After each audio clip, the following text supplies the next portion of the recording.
Going live. Now I'm live everywhere. Okay. So yes, today, welcome everyone. My name is Kiki Lovelace. I am the owner, founder, and director of education at Interstellar Pilates and Yoga Studio.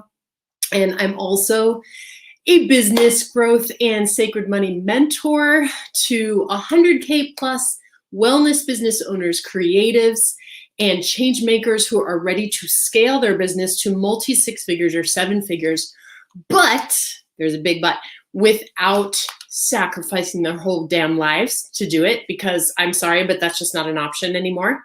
So I'm really the business coach for those of you who want a life outside of entrepreneurship, where you can actually take care of your health, you can have alone time, you can have free time, you can have family time, and you can also have the impact and the meaning that you really crave, which is probably why you got into running your business. So welcome everybody. I can see people are joining. Thank you for being. Get out my notes because I am so excited to tell you about this. These are the 4 stages for scaling your business. So before I go into the 4 stages, I just want to acknowledge that I learned these actually from a really great podcast and a business coach herself. Her name is Eleanor Beaton, and her podcast is called Power and Presence and Position. And I actually really enjoy it. It's a little more corporate than like my vibe, but I actually love listening to people from different industries, all different industries. Like I also listen to like Silicon Valley podcasts because I love learning about business strategy. And I also find it always very informative and powerful to learn from people who aren't in my industry and let that help me get a little more creative about how I can serve my people, my audience, and my clients in both my studio business and in my coaching business. So first I want to define scale for you. So it's kind of a hot word, scale your business, scale. And I remember a couple years ago being like, what does that even mean? What does that mean, scale? Does it just mean make more money? But it actually, it does have a definition. The word scale generally refers to growing your revenues by at least 25%, by a minimum 20%. That 25%, that means you are scaling your business, you're growing it quickly in big leaps and in a quick amount of time, year over year, at least 25% growth in revenue growth.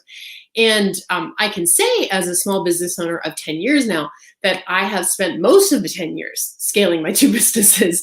I've had most years where we've grown 25% or more in one or the other or both of my businesses. It's been quite a ride, let me tell you. So, what I want to share with you today are the 4 stages. And I'm going to make this sound, I'm just warning you, I'm going to make this sound very linear, like as if you do this and you complete that, and then you go to that, and then you complete that. It's not exactly like that. As those of you who are small business owners, you can put this in the chat below in the comments. As I tell you these stages, you'll go, oh yeah, I remember those days. And you'll be like, wait, I'm actually doing that again right now. In my experience, it's sort of an endless loop. There is sort of an order, but you're kind of also doing them all at the same time as well. So it's, business growth is not linear. It's really not. Hopefully over the course of a year or the course of 3 years, or of course, in my case, over the course of 10 years, you can see a trend towards more sustainability, more profitability, but it sure doesn't feel linear when you're in it, especially when you're growing it. Like it can really feel like a roller coaster and a lot of ups and downs, especially in the early years of growing your new brand or your new business, or even just a new offering in your business.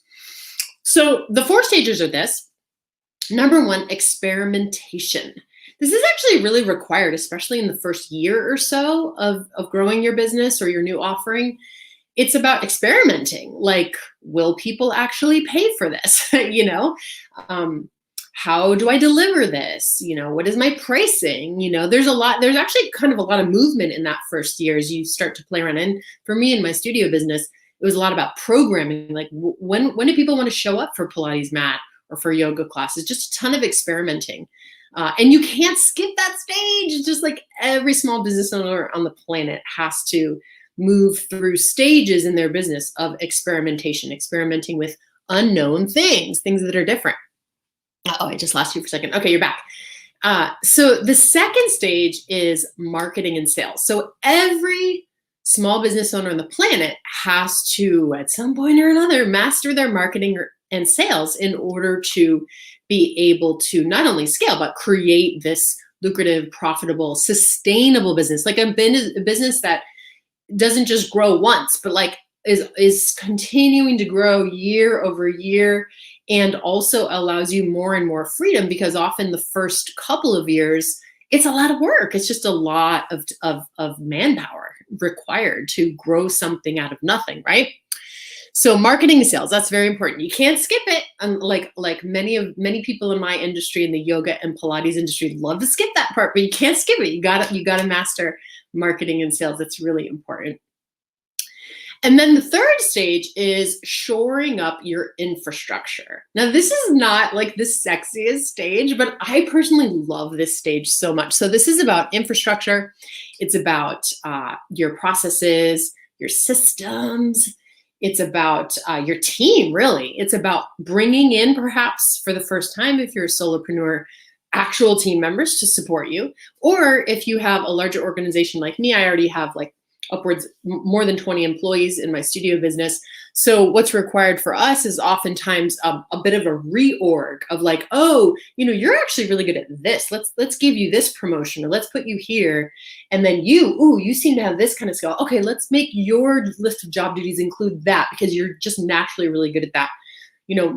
Both of my organizations are strengths-based organizations, very much on purpose. It's so very important to me that each person has got, they call it like getting the right butts in the right seats, including me. Like, I want to be operating more and more of my day and the hours of my day in my zone of brilliance.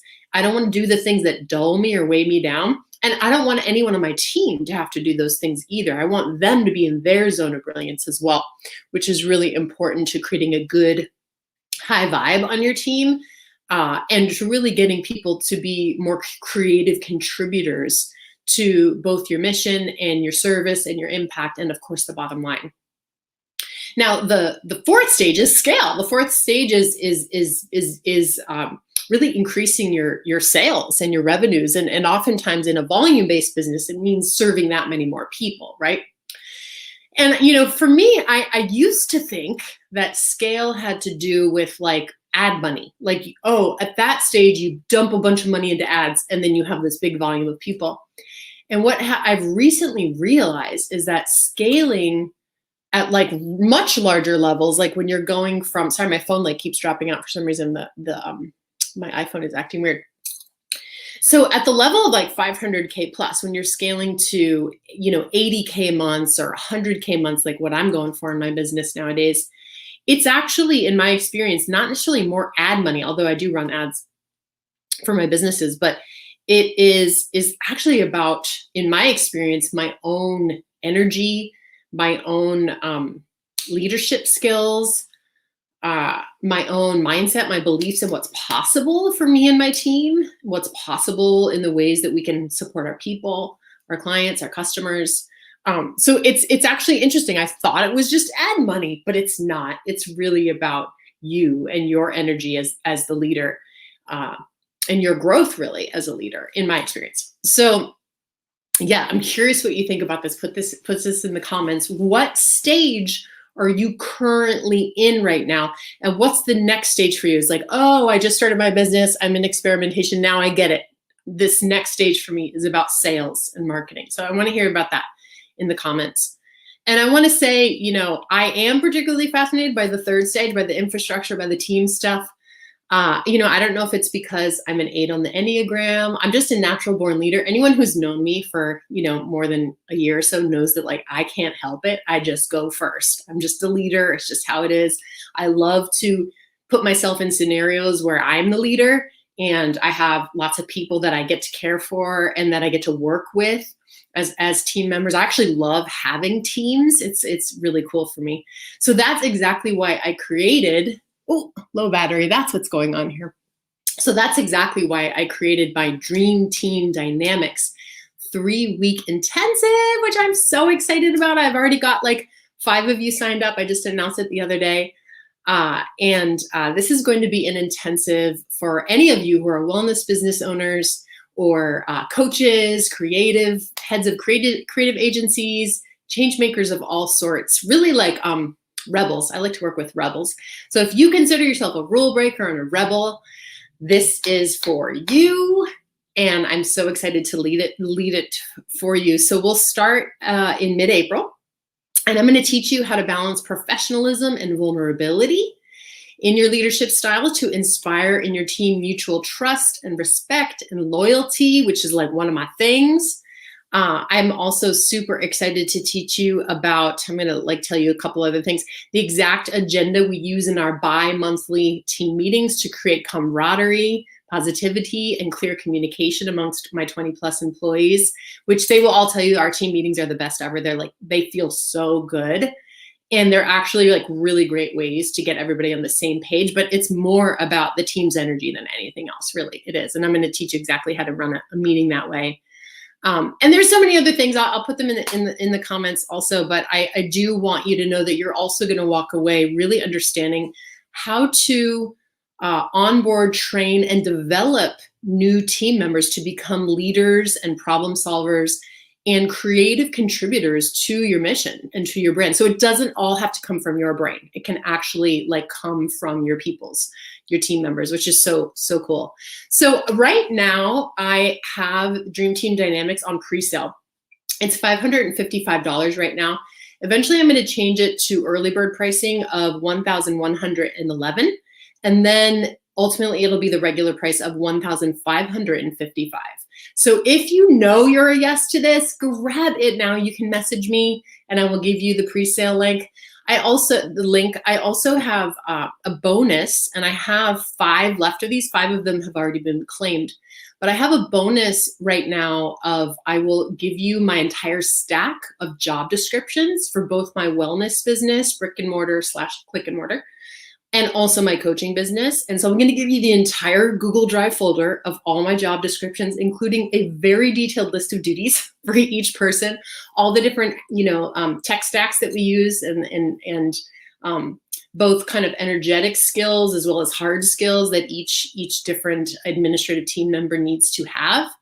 And I also have a sample help wanted ad that I know will be really helpful for some of you all wanting to bring on some new team members in the next month or so. So yes, DM me for the link and I will give it to you. I would just love to serve you in this way. I could talk about leadership and team energy, team collaboration, and really team excellence for freaking days. So I'm so excited to lead you through this journey starting April 23rd. Let me know if you have any questions, everyone. And I can see there's actually a couple comments in the chat. Let me look really quickly.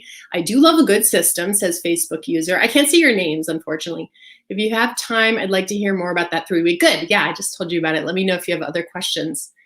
That's the next stage of my business. Yes, amazing. I'm committed to improving my team, me, and my management skills. Hells yes, I love it. And I want to leave you just with one piece to consider is sometimes in my programs, in my coaching programs, I always am educating my mentees about what altitude they are working at. So are they working at the altitude of doer, manager, or leader?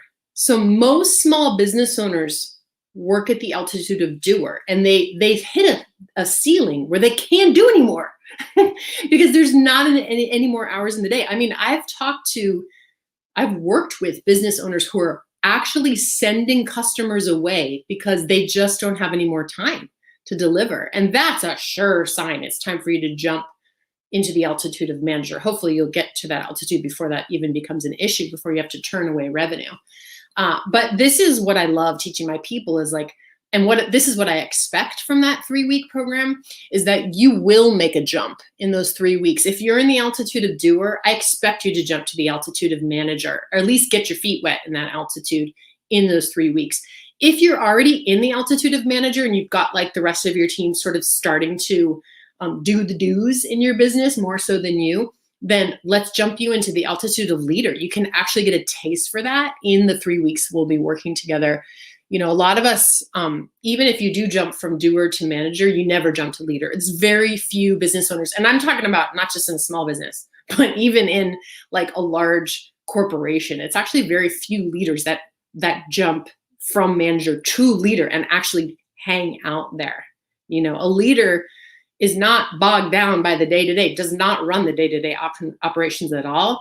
She's a mentor, she's a coach, and she's a visionary. And to me, that's the most fun place to be. That is the most fun place to be as a small business owner. But that's just me, because that's my natural skill set. I love doing those things. And that's where I feel I can be most effective as a human on this planet at this time. So I can't wait to teach you about it. Oh my gosh, let me know if you have any questions, and I'm hoping you all have a wonderful day. So good to have you on the live today. Take care, everybody.